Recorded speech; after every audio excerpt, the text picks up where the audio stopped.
Praise దళరండి. అందరికి వందనాలు ప్రభు పేరిట.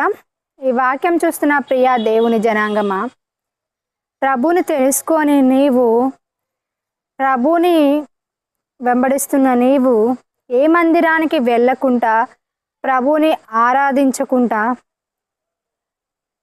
ప్రభుని మహిమపరచకుండా, నియమం ప్రకారం పోరాడకుండా, పనిపాటలో పడి సంవత్సరాలు నువ్వు మందిరానికి వెళ్ళకుండా నువ్వు స్తుతిస్తూ వందనాలు చెప్తూ నీ జీవనం కొనసాగిస్తే నీ జీవితంలో వచ్చే ఆ అలల లాంటి సమస్యలు, ఆ గాలి తుఫానులను, ఆ సమయాలలో అలాంటి సమస్యలు వచ్చినప్పుడు ప్రభు నిన్ను కాపాడుతాడు అనుకుంటున్నావా ప్రియ దేవుని జనాంగమా? అలాంటి సమయాల్లో నువ్వు మునిగిపోకుండా ఉండాలంటే నీవు నియమం ప్రకారం పోరాడాలి, ప్రార్థించాలి, స్తుతించాలి, దేవుణ్ణి ఆరాధించాలి, క్రమం తప్పకుండా మందిరమునికి వెళ్ళాలి.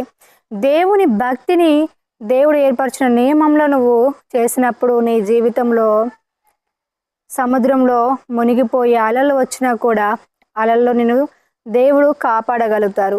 అంతేకాదు అగ్ని జ్వాలల గుండా నీవు నడిచిన అగ్ని జ్వాలలో నువ్వు కాలిపోకుండా దేవుడు కాపాడగలుగుతారు. ఎన్ని సమస్యలు గుండా నీవు వెళ్ళినా ఏ సమస్య నిన్ను ముట్టకుండా ఆయన ఆజ్ఞాపిస్తారు.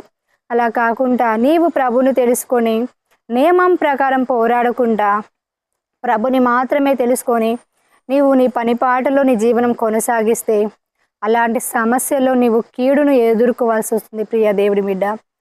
అలా నీ జీవితంలో అలా ఉంటే మరి కొత్తగా రక్షించబడేవారు మరి అందరూ ప్రభుని తెలుసుకున్న నిన్ను అందరూ గమనిస్తూ ఉంటారు.